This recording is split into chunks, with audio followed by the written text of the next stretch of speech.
Hello बच्चों, sigma online classes में आपका स्वागत है। मैं मुकेश सर आपके लिए आज क्लास 10th मैथ का पहला चैप्टर वास्तविक संख्या का इंट्रोडक्शन लेके आया हूं। तो चलिए आज का वीडियो शुरू करते हैं। तो देखिए बच्चों, लिखा हुआ है प्राकृतिक संख्या, नेचुरल नंबर। तो गिनती की सभी संख्या को क्या कहेंगे? प्राकृतिक संख्या कहते हैं। जैसे में 1, 2, 3, 4, 5, ये जो है ना अनंत तक जाएगी। कितना तक जाएगी?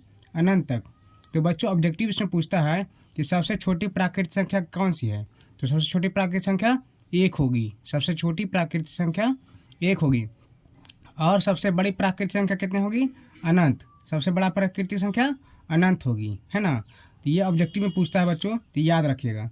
सबसे छोटी प्राकृतिक संख्या तो 1 और सबसे बड़ी प्राकृतिक संख्या अनंत। अगला देखते हैं बच्चों कि ये लिखा हुआ है पूर्ण संख्या यानी होल नंबर। होल नंबर तो प्राकृतिक संख्या के समूह में जब शून्य को शामिल कर लिया जाता है तो उसे कहते हैं पूर्ण संख्या। क्या कहते हैं बच्चों? पूर्ण संख्या। जब शून्य को प्राकृतिक संख्या में जब शून्य को शामिल कर लेंगे तो उस समूह को क्या कहेंगे? पूर्ण संख्या, है ना।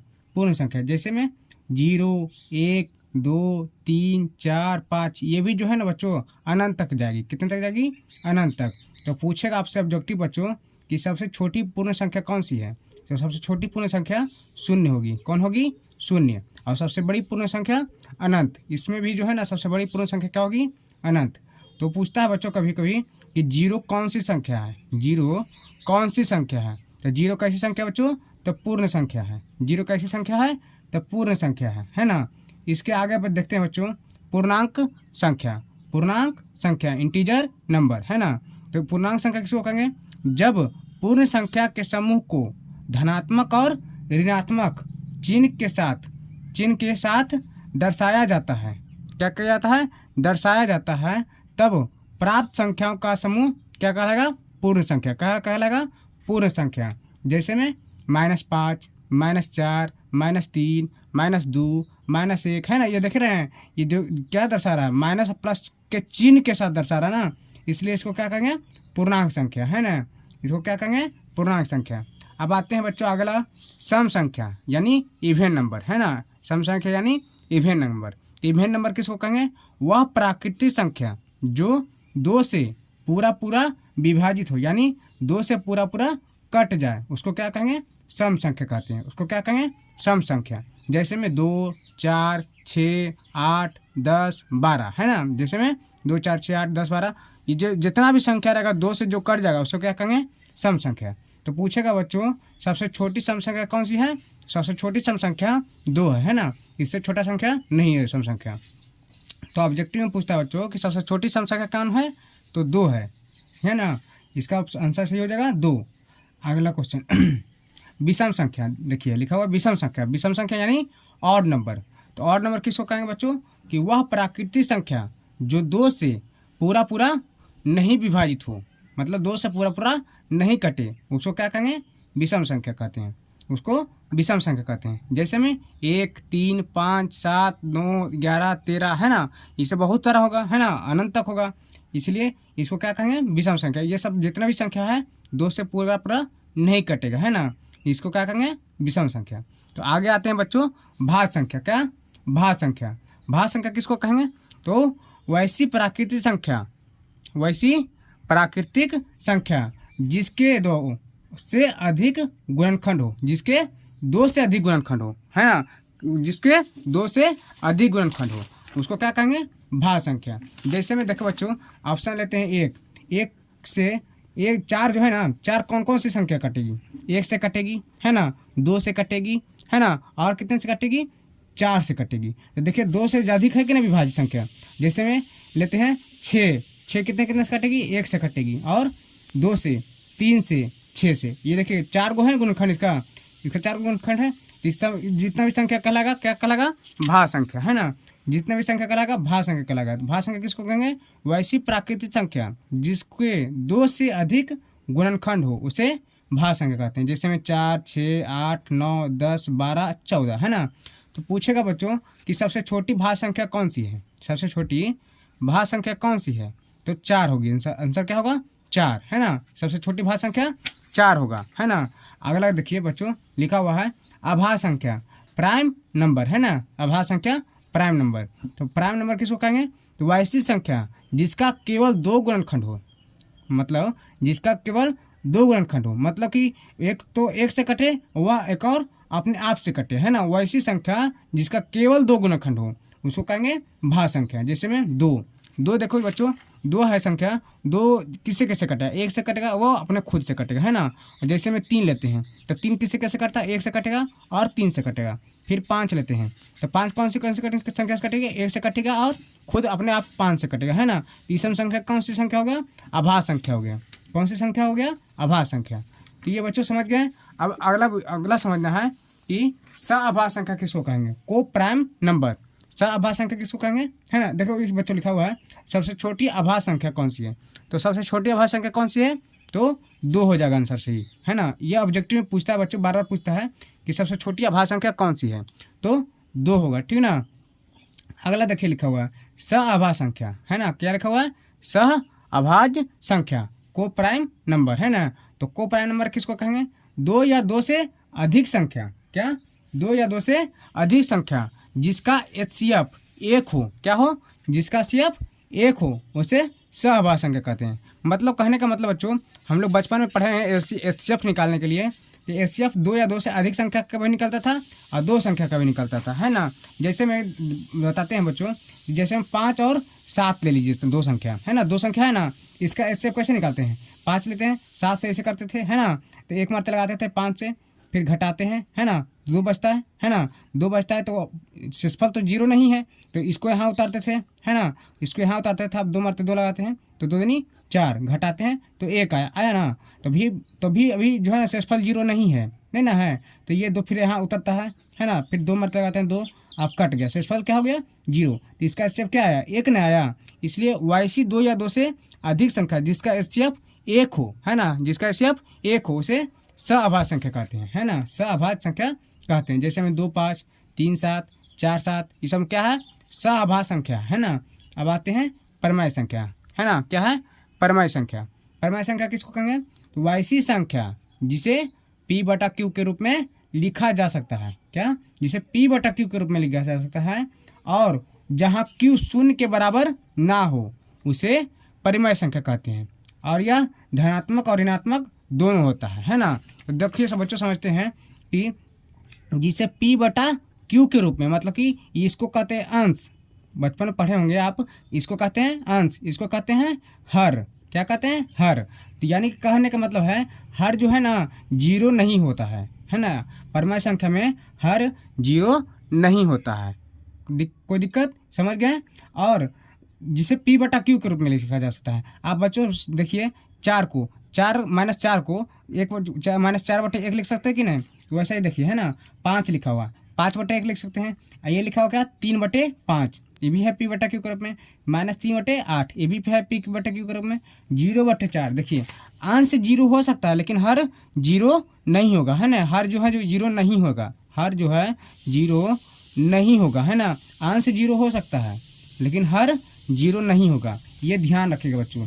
देखिए 22/7 ये परमेय संख्या है। आपको पता होगा पाई का मान 22/7 होता है ना। पाई का मान 22/7 होता है, लेकिन ये जो है 22/7 ये परिमेय संख्या है, परिमेय संख्या है। लेकिन पाई क्या है?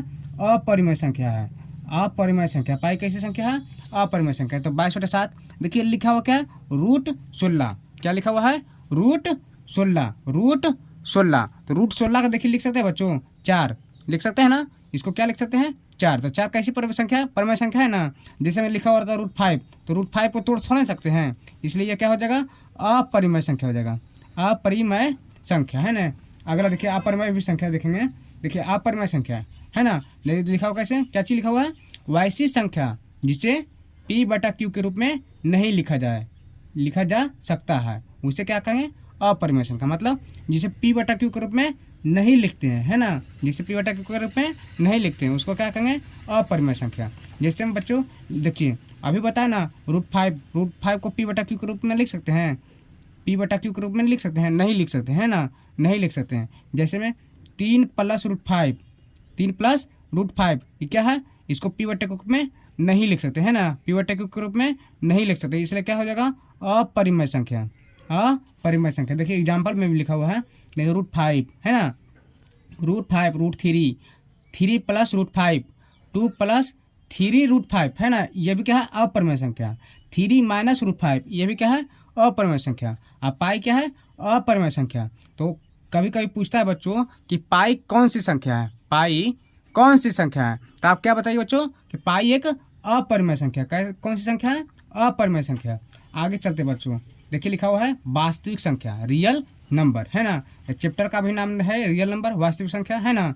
तो वास्तविक संख्या किसको कहेंगे, तो सभी परिमेय, क्या सभी परिमेय और सभी अपरिमेय संख्याओं के संयुक्त रूप को वास्तविक संख्या कहते हैं।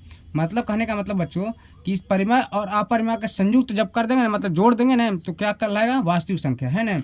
जैसे हम 5, 3/5, -3/8, 22/27, √16, 2 + 3 √5, 3 - √5 अब पाई, ये सब क्या संख्याओं का युग्म है, तो क्या कहलाएगा वास्तविक संख्या है ना, क्या कहलाएगा वास्तविक संख्या।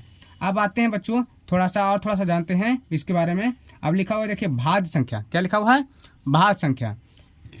भाज्य संख्या किसको कहेंगे, यह वह संख्या है जिसमें किसी संख्या से भाग दिया जाता है, जिसमें किसी संख्या से भाग दिया जाता है। इसे प्रायः ए से सूचित करते हैं। इसको किस से सूचित करते हैं, ए से सूचित करते हैं, ठीक ना बच्चों। अब अगला ये भाजक संख्या। भाजक संख्या यानी डिवीजर है ना, यह वह संख्या है जिससे किसी संख्या में भाग दिया जाता है, मतलब जिससे किसी संख्या में भाग दिया जाता है। इसे प्रायः पी से सूचित करते हैं। इसे किससे सूचित करते हैं, पी से सूचित करते हैं। अगला ये भागफल है ना, भागफल। भागफल किसको कहेंगे, तो भाज्य में भाजक से भाग देने पर, भाज्य में भाजक से भाग देने पर जो संख्या प्राप्त होता है उससे क्या कहेंगे भागफल कहते हैं। इसे प्रायः क्यू से सूचित करते हैं। किससे सूचित करते हैं, क्यू से है ना, क्यू से सूचित करते हैं। अब अगला ये बच्चों शेषफल, रिमाइंडर है ना। शेषफल किसको कहेंगे, तो अगला देखिए लिखा हुआ बच्चों कि भाज्य में भाजक से भाग देने पर, भाज्य में भाजक से भाग देने पर जो संख्या बच जाती है, मतलब जो संख्या शेष रह जाती है उसे शेषफल कहते हैं है ना, उसे शेषफल कहते हैं। इसे प्रायः आर से सूचित करते हैं, इसे प्रायः आर से सूचित करते हैं। देखिए बच्चों आप लोग भागा बचपन में पढ़े होंगे, तो भागा का सिंबल कैसे रहता है, ऐसे दिया जाता है और फिर नीचे रहता है ना। इसको क्या कहते हैं, इसको भाज्य कहते हैं, इसको भाज्य कहते हैं। इसको किससे सूचित करते हैं, तो ए से सूचित करते हैं, ठीक ना, ए से सूचित करते हैं। और इसको क्या कहेंगे भाजक, भाजक कहते हैं, भाजक है ना, भाजक। इसको क्या किससे सूचित करते हैं, तो पी से सूचित करते हैं। किससे सूचित करते हैं, पी से। और यहाँ क्या करता है भागफल, इसको क्या कहते हैं भागफल। इसको किससे सूचित करते हैं, तो क्यू से सूचित करते हैं, क्यू से। और नीचे क्या रहता है रिमाइंडर यानी शेषफल, शेषफल। इसको किससे सूचित करते हैं, इसको आर से सूचित करते हैं, छोटा आर से है ना, छोटा आर से है ना। अब आते हैं बच्चों थोड़ा सा कुछ सीखते हैं। देखिए बचपन में आप लोग पढ़े होंगे कि देखिए कोई भी संख्या मान लीजिए कि 5 से संख्या देते हैं किसी संख्या से भाग, यानी कि 40 में या 42 में देते हैं भागा, ठीक है। तो क्या मर्द लगाएंगे, तो 8 × 5 = 40 लगेगा, 40 है ना। देखिए 40 लगा तो घटाते 2 में से 0 गया, 2 बचेगा, और 4 में से 4 गया, कटकुट बचेगा है ना। तो इसको देखिए तो हमको अगर भाज्य निकालना रहेगा, इसको किस से सूचित करते हैं, ए से। इसको पी से करते हैं ना, इसको ए से सूचित करते हैं, इसको पी से, इसको क्यू से, इसको आर से करते हैं ना। तो बताइए बच्चों कि ए बराबर पी क्यू प्लस आर, यही होता है, एक सूत्र होता है ए बराबर पी क्यू प्लस आर। देखिए लिखा हुआ बच्चों ए बराबर कितना लिखा हुआ है, ए मान लीजिए मालूम नहीं रहेगा तो कैसे निकालेंगे, तो पी क्यू है ना, पी क्यू को है, पी यहाँ क्यू यहाँ, तो 5 × 8 लिखेंगे, 5 × 8 अब प्लस कितना शेषफल बचा 2 है ना, बचा ना। तो देखिए गुना करते हैं, 8 × 5 = 40 और 40 अब प्लस 2 तो कितना हो जाएगा 42 आ गया ना। देखिए तो भाज्य आ गया, भाज्य नहीं पता रहेगा अगर तो ये सब देल रहेगा तो एगो निकल जाएगा कि नहीं, भाज्य निकल गया कि नहीं। तो इसी सूत्र पर निकाल लीजिएगा। इसका सूत्र होता है देखो बच्चों कि भाज्य बराबर भाजक गुना भागफल और प्लस शेषफल शेष भी कह सकते हैं, शेषफल भी कह सकते हैं ना। देखिए यही सूत्र होगा, ए बराबर पी गुना क्यू प्लस आर। इसको जानते हैं बच्चों, यूक्लिड विभाजन एल्गोरिथम कहते हैं। क्या कहते हैं? यूक्लिड विभाजन एल्गोरिथम, ये एल्गोरिथम कहते हैं। इसको क्या कहेंगे? यूक्लिड विभाजन एल्गोरिथम कहते हैं। आगे चलते हैं बच्चों, क्लास 10th का 1.1 पहला चैप्टर 1.1 सोल्यूशन करते हैं, है ना। 1.1 सोल्यूशन करते हैं। चलिए बच्चों आते हैं क्वेश्चन लेते हैं।